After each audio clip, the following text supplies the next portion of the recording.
Welcome to episode 2 of Is Anybody Listening to Me podcast with Azar and the Meat. Today's episode, we have a special guest who will join us to discuss the 2019 Sigma Phi Omicron golf tournament. We will also be discussing the top 10 receivers for this year's fantasy draft. And then as an added special topic, we're going to discuss what do we do without Ezekiel Elliott, who is now the official number 2 pick, and where do we draft him. Now I'm going to introduce my co-host, Big Meat. Ooh, that's how I like to start off these podcasts. And I'm sure all the fraternity brothers who are listening in can appreciate the ooh. So thank you. This is a really great topic that we're going to have with the golf tournament and a little bit of fantasy football to finish off what we started in the first podcast. So I am looking forward to it. Yeah, it's going to be an exciting episode, and I think what we're going to do is first start, what is your delicious treat we're starting off with today, John? So I decided to change it up this time. I did have the Jack Daniels. I still have the Jack Daniels honey, as I did the last podcast. But this time, we do have the Crown Royal Maple Whiskey. Oh, that does quite delicious. It does sound delicious. I started off with the Tennessee honey whiskey for now, but I think I'll be switching over. Switch over? It's entirely up to you. And for the record, we want to correct one thing. We are not sponsored by Uber, so no matter how much he drinks and says brought to you by Uber, it is not true, folks, but we do encourage the use of Uber, especially when Meat has been drinking as long as he's been drinking today. Brought to you by Buffalo Wild Wings. when we get our buffalo wings in here. Again, not an official sponsor. All right, let's jump into it. Let me welcome in our guest, Mr. Jarvis. Thank you, boys, for having me on the show. This is a great experience and opportunity. I'm excited to be here to talk about the golf tournament. And if I could start with a caveat to what you said, you're not switching to the maple because you want to. You're actually about to run out of honey whiskey because you've been pouring it down Big Meat's throat since the start of this show. So, for the record, for all the listeners, this is really just about, a sip left. Couple shots left. Maybe one. So this ought to get good before too long here with these two. And that will explain why the audio took forever to test, because after so many drinks, he forgot to put his microphone on, so that didn't help us. Case in point. Well, fantastic. Thank you for having me on here to talk about the 9th annual SIGO Golf Tournament. I can't believe it's 9 years. We were 6 years at Merrimack Valley, so we've got to give them a little nod. And now this is our 3rd year at Four Oaks in Dracut. We will be teeing off this Monday, August 12th at 7:45 a.m. I will be there with registration ready to go at 6 a.m. For those of you that are early, I don't expect to see any of you that early in the morning. Just get there before 7:30, please. There will be coffee and refreshments as usual to start the day. We'll be off at 7:45, and we have until 1 o'clock to finish our 18-hole endeavor. And at that time, they scheduled another tournament, so the Rangers will be kicking us off. So no degenerate hacks out there. Pick up your ball and move on if you're that terrible. So the imaginary mulligans do not count anymore. Please do not. We will double par the hole as a max and move on. So when you get to stroke 8 and 9 there, well, you guys are on my team, so we don't ever get that out. But for the others that cheat and win, no, none of that this year. Of course, I'll be returning 4 lovely ladies that you have all come to become expecting when you come to the SIGO Golf Tournament. And they will be ready to massage all of your pockets or wherever you keep your wallet and checkbook. Excuse me? That doesn't sound appropriate. That's their goal. Your wallet and checkbook. All right. So moving into what we have this year, we have 100 golfers already signed up, and we're just a week out because today's Monday, so we're exactly 1 week out. Weather looks fantastic on the 7-day forecast. We're up to 23 hole sponsors. So that's 23 individual hole sponsors, which is a record for us. Ties our record set a few years ago. And at this point, we really can't take new ones, although we will work with somebody if they're really adamant about wanting to get a sign out. Including one of the most prestigious sponsors is who? Is Anyone Listening to Me podcast. Thank you very much. You will be blazingly represented out on that golf course come Monday. So I wanted to move into what we have to offer this year, and we're going to structure the raffle a little differently. For those of you that have played, and for those that maybe have not or are interested in playing, we do contests throughout the event itself, as well as the raffle and 50-50 in the afternoon. I guess I've had a reputation for making it a booze-heavy raffle, and we're going to try to change it up this year, and we have an autographed sports memorabilia heavy raffle. So during golf, we're going to have a closest to the pin competition, and there's a special treat with that I'll tease here, but you'll have to be at the golf tournament to see what happens. And it's going to be more of a special sentimental touch than it is anything else. So for those of you attending the golf tournament, pay attention to the closest of the pin contest. That will be something special to see. We have the longest drive for the men and women. UMass Lowell has graciously donated a set of season tickets to the UMass Lowell hockey team. Oh, nice prize. And if they promised that, they also said there may be a chance that they, instead of the season tickets, they donate a suite of tickets to a game. So one way or the other, that contest will be out on one of the holes. And when you get to the hole, you pay $10 if you want to play. You hit the green, you win 3 tickets. You miss the green, you get 1 ticket, but you're in the raffle to win. The same goes for our sports hole, which is the Patriots this year. Donated by a secret donor, but very, very generous. If he wants to announce himself, I'll let him do that. But we are gracious for our anonymous donors when they contribute their sports tickets. Clearly someone that needs a lot of attention. I wonder who that is. I don't know. I don't want to blow up his spot because, they weren't just donated. They were actually negotiated. So we'll leave all that up. Blackmailed, bribed. You name it. He wins out in the deal. I get to advertise Patriots. I know people. When you know people, you know people. Connections. Yeah, the only connections you know are the people that clean the toilets at Gillette Stadium. These are last year's tickets. Somebody flushed them. So the tickets are on a cracker. So we have the UMass Lowell hole. We have the Patriots hole. Each will be $10 to play. You'll hit the green, you'll win 3 tickets. You miss the green, you'll still get a ticket and be entered in the raffle. The last contest hole out on the course will be a Monte Carlo hole, which is where you get to actually win money on the day by hitting the green. If you bet $5 on your shot, you'll win 10 back. If you bet $10, you'll win 20 back. So we hope that money you win back then gets redonated to raffle tickets later on, but you get to choose what you want. That's where we give it back. Once we finish golf and we get back to the clubhouse, it'll be about 1 o'clock. There'll be a half-hour, 45-minute cocktail hour where we'll announce the winners of the golf tournament, and everybody will hear that somebody cheated and got like a 15 under, and they'll be hemming and hawing, but good for them. They get free entry next year for winning.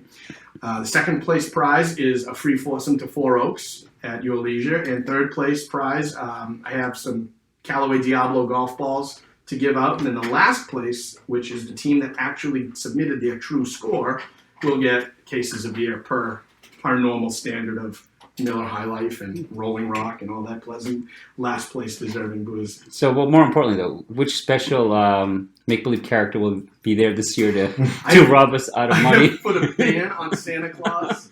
I would like to announce that no Easter Bunny costumes, no Santa Claus, no little green elf leprechaun costumes, no Halloween costumes.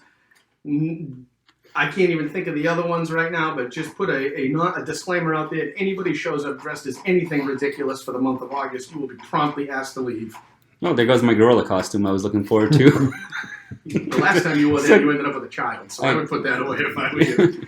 We don't need another fourth in your life. We've already had one man take the fourth plunge recently. There are only going to be 2 celebrities at this golf tournament. Azar and the Meat. Those are the only 2 celebrities that would be at this year's tournament. I instantly regret agreeing to this. So I wanted to touch on the big change this year that will be the raffle. And the general raffle normally has been for fun things like cigar holders, different golf bags and prizes and little knickknacks. But this year, I have an array of 25 autographs, memorabilia items. I have 5 sports jerseys, including Gronkowski jerseys, which will be out on the hole for the Patriots tickets, as well as another one in on the general raffle. We have jerseys from around the league, such as Le'Veon Bell and Jamal Adams, Josh Gordon. We have throwback Patriots jerseys. Steve Grogan's on my list. We have Larry Bird autographs, Robert Parrish, David Krejci, Rex Burkhead, Al Horford, Kyrie Irving, even though he's gone. He was here when I got it. Amendola, same thing. And then we have some wrestling memorabilia for wrestling fans, Olympic memorabilia. For movie lovers, we have some items from Jaws, which is pretty cool. Boxing, hockey. So we're all over the place with what we're going to offer. And how it's going to go is you're going to buy your raffle tickets like you have done in years past, but you're going to get to choose, what items you want to drop your raffle tickets in for and go from there. The same thing is, $20 gets you 10 raffle tickets, $10 gets you it was 1 for $5, 1 raffle ticket for $5, 3 raffle tickets for $10, and 10 raffle tickets for $20. So that's the gist of the day. We have 100 golfers, like I said, so we're hoping that everybody comes ready to get relaxed and enjoy the day and open up those wallets and checkbooks, because that's what makes the operation run. So thank you for letting me come on and plug the event. Oh, you're welcome, Jarvis. We're big supporters of Sigma Phi Omicron because we are alumni to the fraternity. We want to see it succeed. Just for those that obviously may not be able to golf this year but hear the podcast and are interested for next year, and they would like to know it is a charity golf tournament. Where do the funds go, and who's it supporting, and when does registration start for the next year? Excellent. So the registration opens up every year in May. We open at our website, www.sigmaphiomicron.com/events.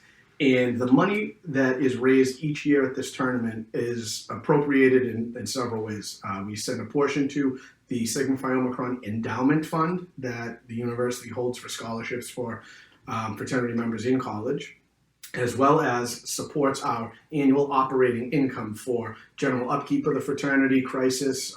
We're in the process of searching for a new home, and there's costs related with whether we're going to rebuild, whether we're going to stay, look for a new property.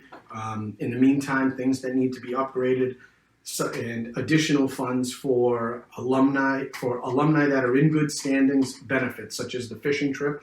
We had done the fishing trip 3 years in a row where we subsidized the cost to make it attractive to alumni who otherwise maybe wouldn't spend $80 to $100 to go fishing. I think we got the price down to $35 to charter the fishing boat. And that was just a bonus for alumni subsidized by funds from the golf tournament. Another year, we didn't do fishing. We bought a suite for a UMass Lowell hockey game and just gave tickets out to any alumni in good standing that was in the area that wanted to bring family and friends by. So we tried to make it a benefit to being an active alumni of the fraternity, in addition to funding our initiatives yearly through this golf tournament.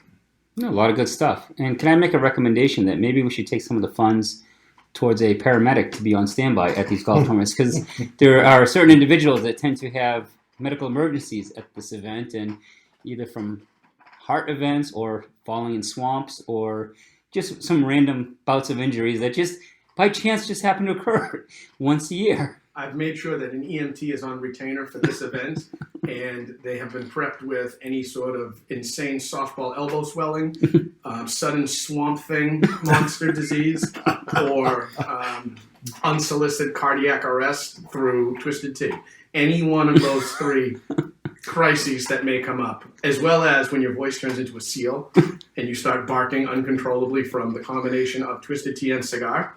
It happens. We also have an EMT specifically trained to cover that. Well, the big question really is Azar really going to make it through the day this time? That's what I'm curious to see if he makes it through the day. There will be bets being placed. I'm going to walk into a board being collected there. Side bets, see me directly for the odds, and those will be adjusted in real time as Azar makes it hole to hole throughout the day. I have an app set up. It's just like FanDuel, but it's called Yes, We Are Listening, and we want to know if Azar makes it through the day. Well, it is very true when that golf outing when Azar had his little incident. Nobody was really listening to him.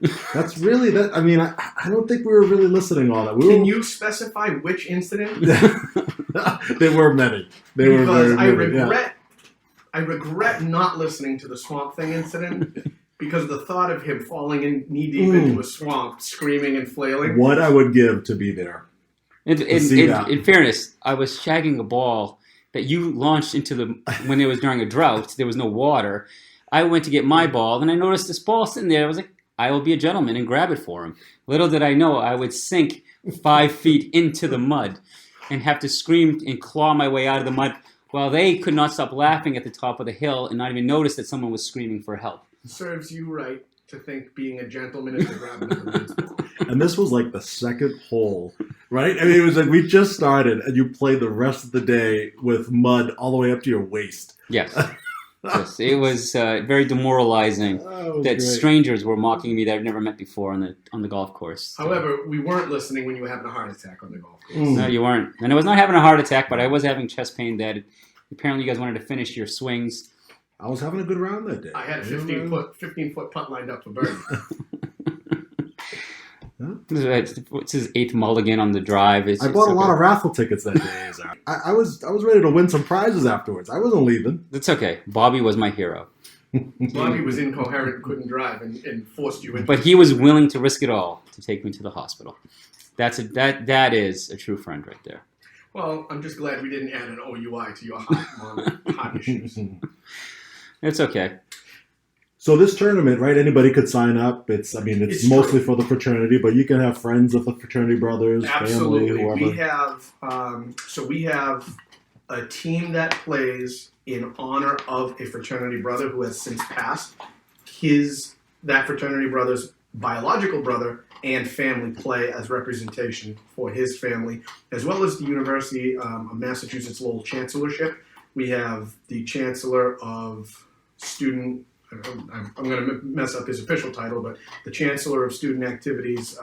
He plays with a team from his office, and the athletic office plays, as well as the alumni advancement office. So we really get a great showing from our supporters at University of Massachusetts at Lowell, as well as other sponsors. Other friends come in. I know that there's some fraternity members that play with non-fraternity membered friends, and they make their own team that way. So we really take any and all alumni from UMass Lowell, friends of UMass Lowell, friends of the fraternity. Not too late to sign up, right? So it's correct. I will be submitting the final roster the Thursday, August 8th before the tournament, and the website is www.sigmaphiomicron.com/events. So that's SIGMAPHIOMICRON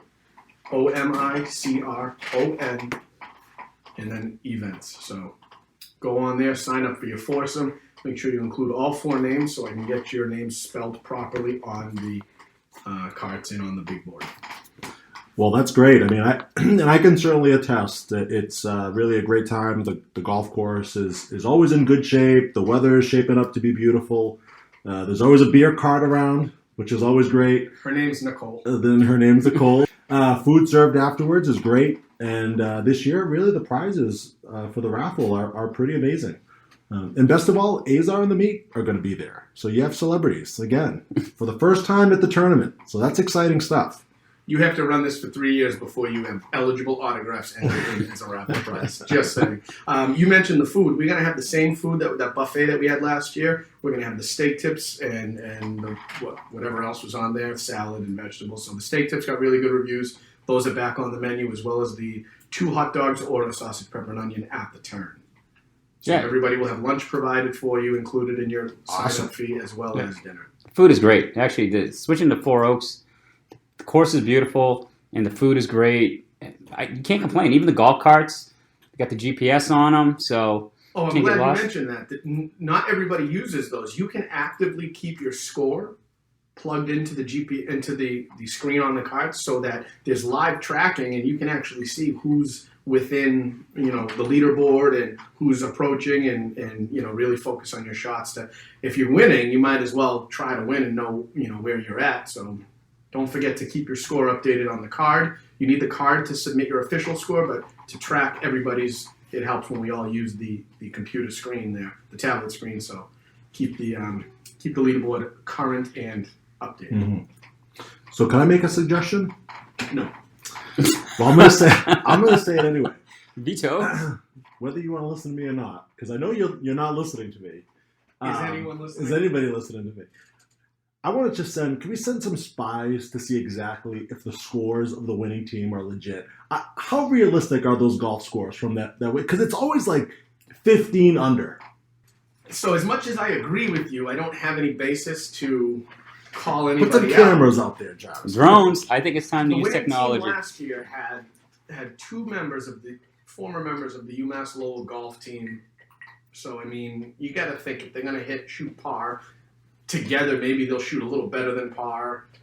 Yeah, I don't know. The basis might be there. But this year, I did recruit 1 extra operations volunteer staff, and I had to go deep into the caves of the Middle East to find the best, most intrusive spy. He passes as American. He passes as multi-race. Like, you will not know whether he's a park ranger, a course ranger, a golfer, a volunteer. You will not know who this man is. He's so incognito, and I'm going to put him out there just to respond to what you said. He will make sure that and nobody's going to suspect that he is my operative agent. Oh, I love it. That's good. That makes it fair. Caveat. And you know, those who are listening, you know who you are. If he cheating bastard. If he drinks, then I lose all faith with him. Then he might need to be babysat. But if he stays under control, they'll be in trouble. So you watching you. It sounds like you got meat to do this. I need him to get that big slice going. That's the only chance that we have at holding down a decent score. I'm preparing this year. I'm going to go to the driving range. I just need fix to get my a lesson slice. from Tony. That's right. Is Tony going to be there? He is going to be there. He is. All right. I love it. I'll hunt him down before we start and get some quick golf tips. Well, you're talking to the guy that places the teams together. So well, if there you you need go. a tip, I'll put him nearby. Oh, I love it. And John, you can put him on there as well. He's not going to be there this year. He's not. That's right. He's busy at home. So we don't have a coach. We don't have a coach. That's all right. Tony's fixed my slice before, and that's all I need. Tony will suffice as long as he makes it. Yes. He's a survivor. He's a cockroach. I love it. Master. Well, thank you very much, Jarvis. That was a great review, and hopefully those that are listening, if you're interested in joining and supporting the event, we will really appreciate it next year. If you're interested in sponsoring also, it all goes to a great cause to, as you heard, support the fraternities for scholarships, fundraising for maintenance of the fraternity house, and other great causes to help. And we do other events throughout the year to support scholarships and other activities that are associated with the fraternity in UMass. So we're looking forward to bringing Jarvis back to talk about other future events. So you guys will hopefully have it in time to register for the upcoming event. This podcast could not have been recorded early enough for registration, but next year we'll be there, and we're actually considering maybe doing a live podcast at the golf tournament afterwards, after a few rounds of golf, just to spice things up. And hopefully we'll bring back Jarvis for a post-review of the tournament and how we did, and who survived the tournament and who didn't, and who ended up going home in an ambulance that day. I would love a day of recap. That would be that would just be fantastic. Well, we got to do the podcast there, like afterwards, like somewhere, like immediately afterwards. I mean, that get a day full of golf, a little bit of drinking, just a little bit, and then have it. I think that would be a lot of fun. We can. I just don't see how it can't happen. I'm in. I'm totally in. All right. Well, we got to move on from the shenanigans of a golf tournament, but I'm sure there'll be some great stories afterwards, and usually at my expense. All right. So to those that have been waiting for the more important part of the conversation tonight, fantasy football. So we're going to start off with the easier discussion, because the Ezekiel Elliott one is a little bit could be a complicated one. But let's start with the top 10 wide receivers. Now I'm going to let Meat start off the conversation. He usually gives us the rounding out list, and then Jarvis is going to contribute and add his thoughts into the conversation. You can take his value as much as you want. I happen to be the league champion, so they have no choice but to let me. Here we go. I think we're regretting inviting Mike to our second podcast here. You can now refer to me as your champion, Mike. Oh, for crying out loud. So this is the guy that loves Aaron Rodgers. He's the guy that would take. He's had Aaron Rodgers almost every year, except for maybe 2 years. There have been 2 years that I did not have him. The first year he broke his collarbone. The second year he tore his ACL. So those are the only 2 years that I didn't have him. Happy drafting. All right. Anyway, we'll go through the top 10 wide receivers, and like last time, we used the Yahoo Fantasy Sports rankings here. Number one on the list is DeAndre Hopkins. I would prefer Tyreek Hill, but he's not number one on the Yahoo rankings. He's number one in my heart, but he is not number one in the Yahoo rankings. It is DeAndre Hopkins. Do you guys disagree or agree? Yes, he's a consensus number one. I think DeAndre Hopkins is a slam dunk. If you didn't pick him, I would just be shocked as the number one pick. My question is, since DeAndre Hopkins is the number one receiver, where does he fall in the rank of running backs?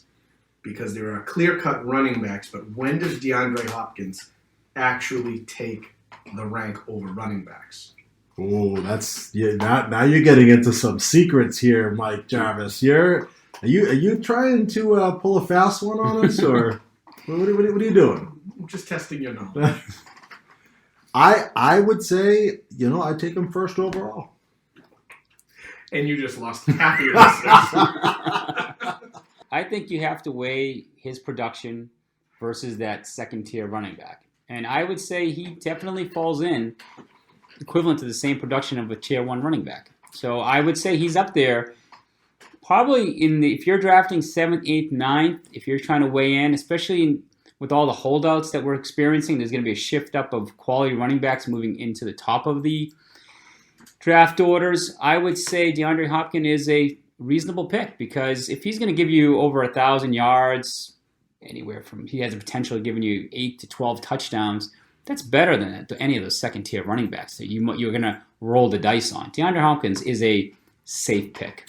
Yeah, he's pretty awesome. I mean, and the statistic out there, he had 0 drops last year. 0. Everything thrown his way, he caught, which is unheard of. So, he's a lock, and he's consistent, and he plays on a good offense, good quarterback throwing to him, and he's always healthy. He doesn't seem like he ever gets hurt. So, yeah, he would be definitely the number 1 on there. I would agree. Where he falls, who knows? I would say mid-first round at some point.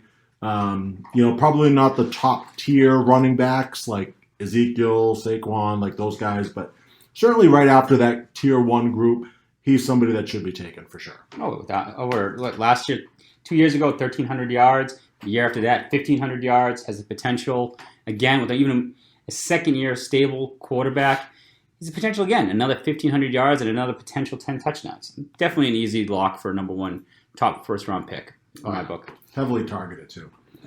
All right, so number 2 on this list, Davante Adams. It's got Mike's boy Aaron Rodgers throwing to him, which I'm sure he loves that Davante Adams, I'm sure. But Adams has been a consistent touchdown threat over the last few years. Last year, he had 13 touchdowns. I think the year before, he had 11, maybe 10. 12 before that. 12 before that. So he's in double-digit touchdowns every year. He's even more targeted than DeAndre Hopkins.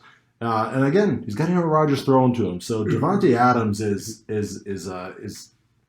a solid number 2 overall. I don't know if he would be number 2 in my book though, but he's definitely up there. You're not going to get an argument from me whether he should be number 2 or not. But I can't think of anybody in the top 5 that has his production that would take his spot as number 2.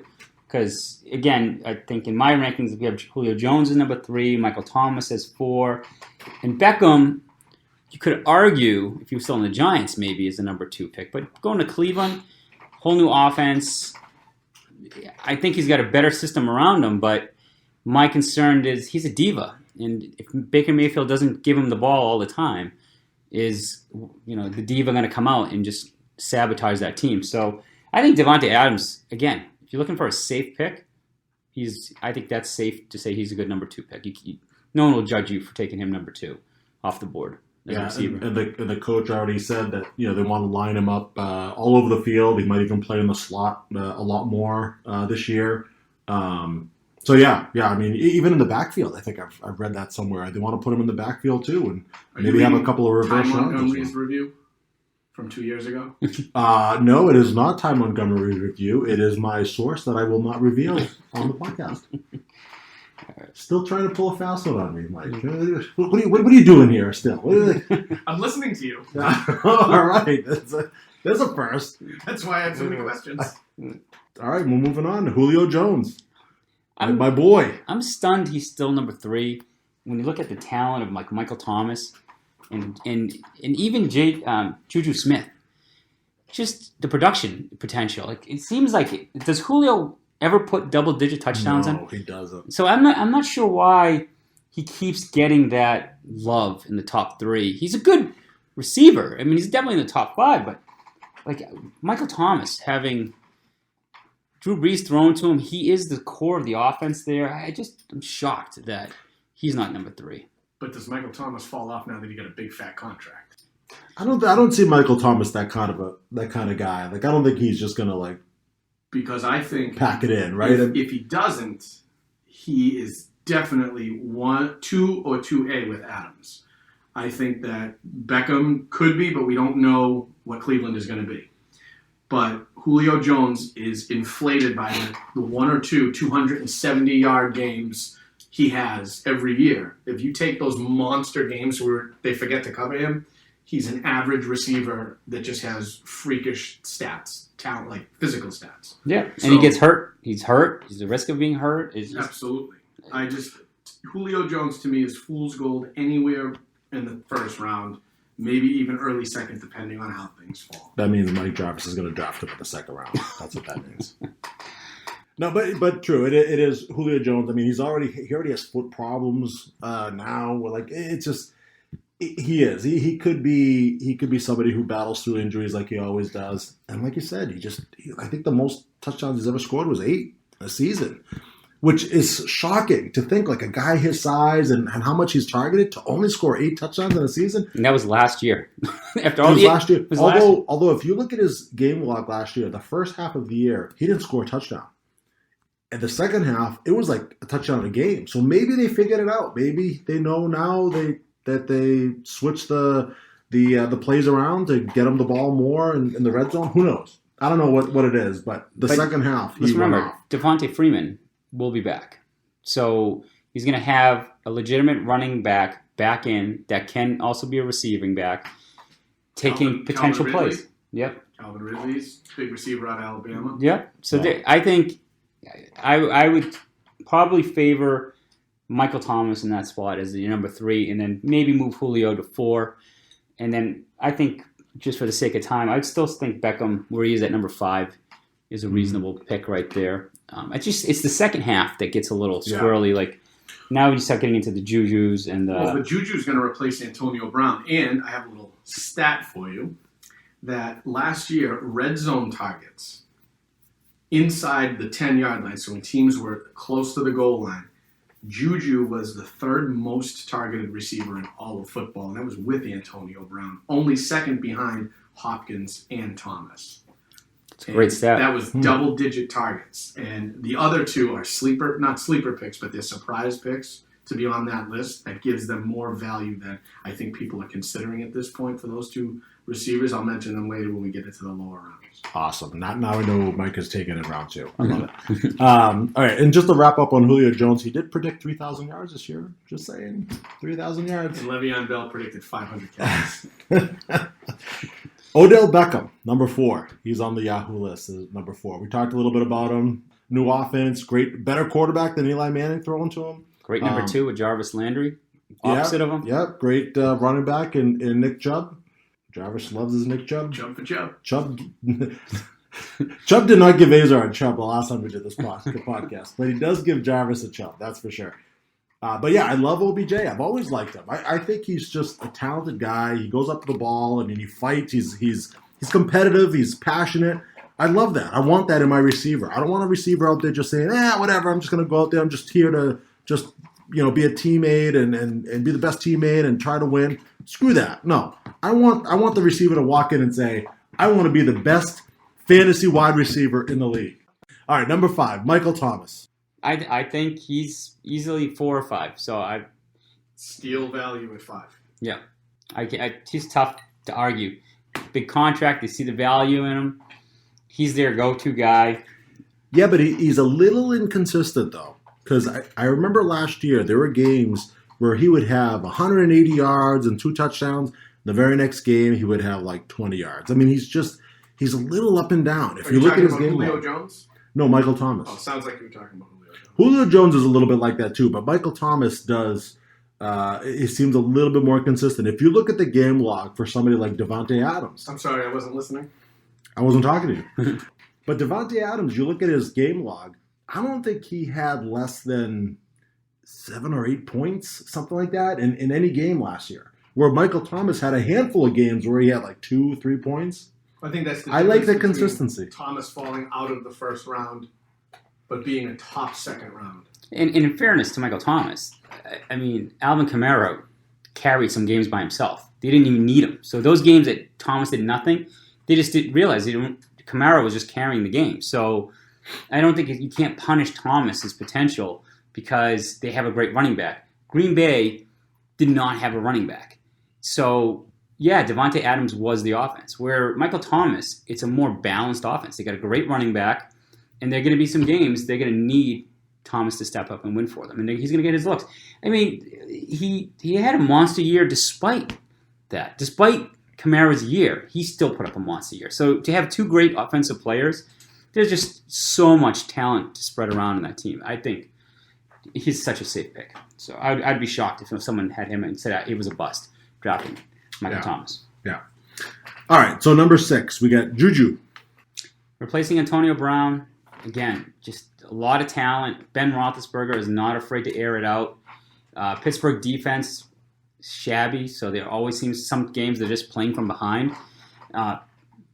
It's going to be just interesting. Just Connors filled in for Le'Veon Bell, did a great job, but now it's another year. There's no one opposite of Juju. Like when you have Antonio Brown, you still have to play with the risk of Antonio Brown. Without him now, and he's the number one, and you have Connors as the running back, will Juju get most of the attention now? Because he's the real threat. But remember when Antonio Brown got hurt at the end of last year, Juju only got better. That's why I say that that's the only thing I can think of to complain about. But other than that, I think he's a solid pick myself. I think he's going to fall well into the latter part of the second round, and it's unfortunate because he'll probably pay off bigger on a more consistent basis, at least than Julio Jones or maybe even OBJ because of all the mouths to feed in Cleveland. So whoever is eyeing Juju in the latter half of the second round is going to get a good pick. Yeah, I agree. Mike's taking Juju Smith. I don't have a pick in the latter half of the second round. Thank you. I won. Remember, I'm on you're gonna take the mid-second round. That's what you're gonna do. Mid-second round. That's what you're gonna take. Number 7, the guy who I think should be number 1 overall, number 1 wide receiver last year in the league, my boy Tyreek Hill. So fast little gremlin. Yeah, and we just have to wait. If he's already beaten his children, and he has a history of this, and we all have kids and know how they can be a pain and drive you, not to beat them, but we're just waiting for Tyreek Hill's next moment of indiscretion. He was innocent. Not even Goodell didn't even have enough to suspend him. Goodell, it was just a disgrace. How he's still in the league, it's a disgrace. I mean, I can't morally put him on my team. He's such a disgusting human being. But again, there are people who care about winning more than standing up for what's right. So we'll let John have Tyreek Hill, and he'll. But is reaching for the number 7 receiver that early in the draft really going to help you win, or is it just going to make you happy about yourself? If you truly believe he's the number 1 receiver in the league, absolutely. I believe. He was the number 1 receiver in the league last year. Why couldn't he do it again this year? Is hot trash. Well, why are you talking about Sony Michel? Because you brought up Nick Chubb, and I couldn't help but bring me up. So if you believe he's the best running back in the league, which some people... I didn't think Nick Chubb was the best running back in the league. No, Sony Michel. Some people love him. I think hot trash and a waste of a pick. Folks, this is the whiskey talking at this point. But this has nothing to do. No, he believes Tyreek Hill is the best wide receiver, so he's going to take him.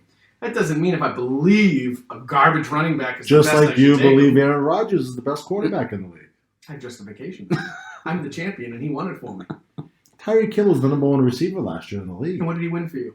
He didn't win anything for me, but he was the number 1 receiver in the league. You have no credence here. He didn't win anything for you. Crying out loud. Moving on. Number 8, Antonio Brown. How about his feet? AB. Did you see his feet? I did. Very blistered. Yeah. I think I Antonio love Brown the fact that he comes in a hot air balloon. That excites me. Something is just clinically wrong with him. And he went into the hot mess of John Gruden's team. This just has disaster written all over it. I reserve my judgment until I see the first episode of I was just going to Knocks. say, yes. I was just going to bring that up. I cannot wait for Hard Knocks coming up Tuesday, August 6th. Tomorrow night. At the time of this podcast. I just subscribed to HBO actually today, just so I can watch Hard Knocks. Golf. And then I will cancel it the day after the last Hard Knocks Sneak episode. Chernobyl in there, and I got to plug this TV show, Barry. Fantastic. Oh, I've watched Chernobyl. It's great. All right, It's watch absolutely- Barry. Okay. It's a sleeper show. All We're right. going off track on another subject. No, that that's you what we want. do here. All right, we That's what we do. digress. It's a show about nothing. It's a Barry podcast is a about nothing. sleeper show. Just don't talk about Sonny Michelle ever again on the Yeah. podcast. If I do, it'll be to pronounce Nick Chubb's greatness over being a second-round pick from Georgia and Sony Michel a first-round pick from Georgia, but Nick Chubb being a top 10 back and Sony Michel being hot garbage. He still said Sonny Michelle way too many All times. right. Just we need to move on. It's That, disturbing. the running backs list was last podcast. And I fumed over his name. We do have to have, after we do our official draft, we will have to do another podcast to review, because then I think a little bit more honesty will come out of this discussion. So again, folks, as my disclaimer in the first podcast, John is full of shit, and he is lying this whole time, whatever he tells you. So you can trust me. What I say... 40%. I believe it was 40%. 45%. 45%. I've upped it to 47%. Yes. 47%. Yes, he's full of it. See, as you can tell. I'm giving you the full Adam. I can't say his last name, right?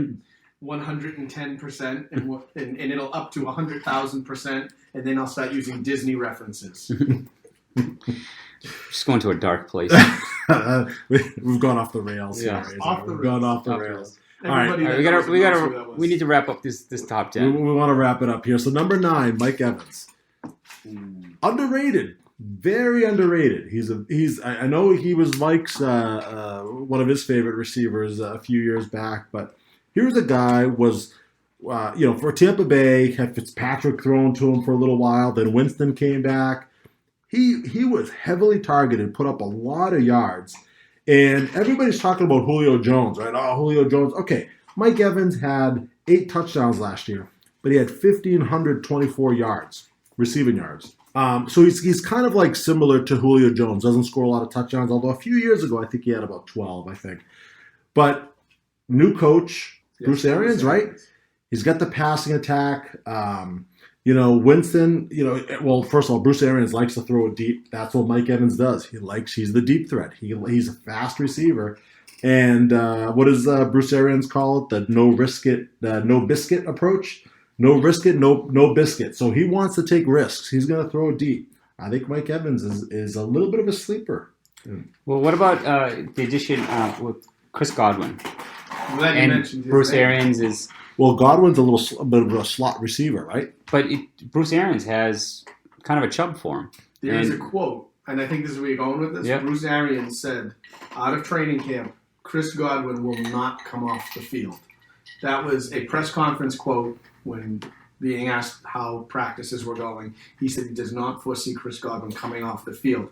And that list I gave you about red zone targets inside the 10-yard line, when you had said Mike Evans' touchdowns were a little low, the surprise name on this list, number 5, tied with Juju, there's a 3-way tie, 11 targets inside the red zone for Chris Godwin. And Godwin is a quote that he wants him to have 100 targets. Well, that has a lot to do with their running game. Is it very strong, right? So and like I said, Winston wasn't really that great last year. Fitzpatrick had the Fitz magic thing going on early in the year, but for Evans to have that kind of year and that kind of production last year with the team that they had is pretty amazing for Mike Evans. So I think this year with Bruce Arians at the helm, I think Mike Evans, this could be his best year ever.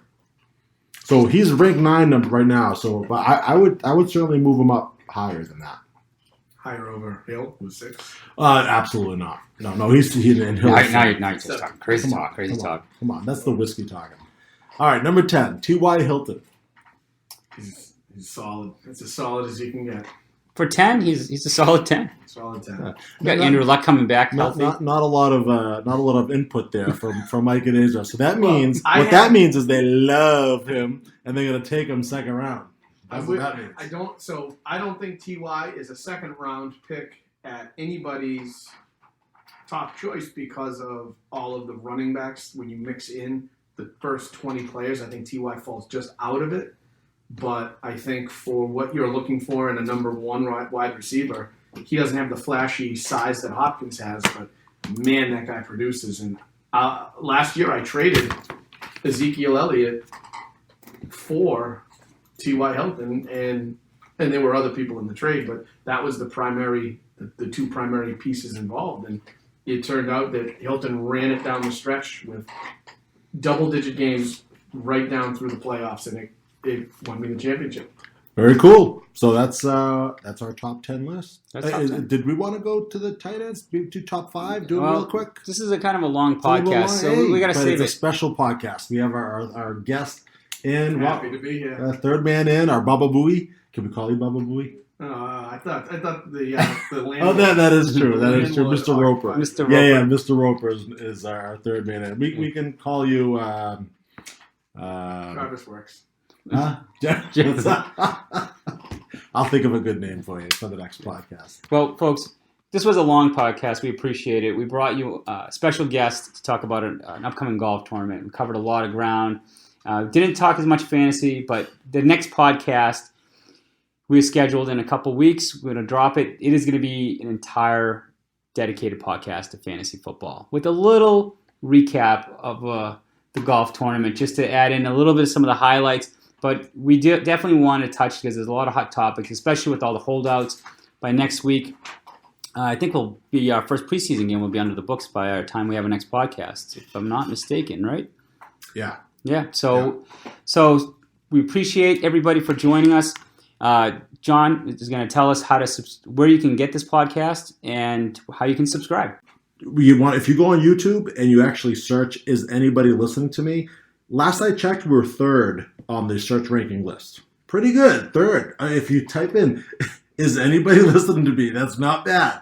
You can clearly see our logo and you can go to it right from there. First on the list, this is actually pretty funny, is actually a title. It's titled, "What Does a Horseshoe Do?" which is actually a 10-second scene from Billy Madison. No lie. It has 74,000 views, and it's the scene when the kids are on the field trip at some farm, right? And the guide there is asking the kids, "What does a horseshoe do?" And what does she follow that up with? You guessed it. She actually says, "Is anybody listening to me?" So there you have it. That's why it's up there. But yeah, 74,000 views. It's going to be tough to top that one, but we are up for the challenge. And so in the second one on the list there is a music video by Queensryche. It's called "Anybody Listening." And and they only have 3 million views, so it doesn't sound like we're gonna get anywhere close to that. But yeah, so unfortunately we can't create our own unique URL to make it a little bit more memorable and easy to remember. So YouTube doesn't allow us to have that until we have at least 100 subscribers. Right now we're at 7. So subscribe to our YouTube channel. We're gonna get there. We're gonna get to 100 subscribers. So folks, subscribe. Don't be lazy. You love listening to us. Is anybody listening to me? I tuned you out a while ago. All right, folks. Thank you for joining us for this episode 2 of Is Anybody Listening to Me podcast. We're looking forward to the 3rd episode. And bring your notebook and get ready to take a lot of notes, because it is going to be a fantasy football heavy edition of Is Anybody Listening to Me podcast. Have a good night.